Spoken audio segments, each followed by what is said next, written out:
Hi friends, இங்கே பாருங்கள், ஆடி மாதத்தில் போட்ட அவரைக்காய் பந்தல் இப்போ காய்ச்சிருக்கு. தை மாதம் ஆனால் அவரைக்காய் சீசன் தான். ஆடி மாதம் தான் எல்லா விதையும் போடுவாங்க. பாருங்கள், அவரைக்காய் பந்தல் பாருங்கள். கருவண்டு வீட்டுக்குள்ளே வந்தாவே நல்லது இல்லைன்றாங்க. ஆனால் அவரைக்காய் பந்தலில் வரதான் செய்யும், அது தேன் குடிக்க.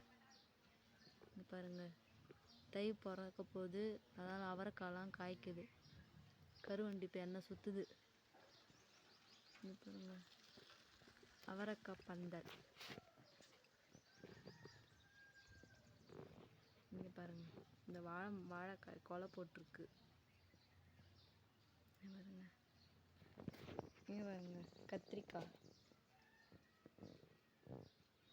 பாருங்க. டிசம்பர் பூ அழகாக இருக்குல்ல, ஒன்றும் பெரிக்கலை. பாருங்க, அவரைக்காய் பந்தல் ஆடி மாதம் போட்டாங்க. இந்த தையில் அதை காய்ச்சிடுச்சு. நிறைய காய்க்க ஆரம்பிச்சிருக்கு. இது பாருங்க, கருவண்டு இங்கேயே தான் சுற்றுது. இது பாருங்க, அவரைக்காய்.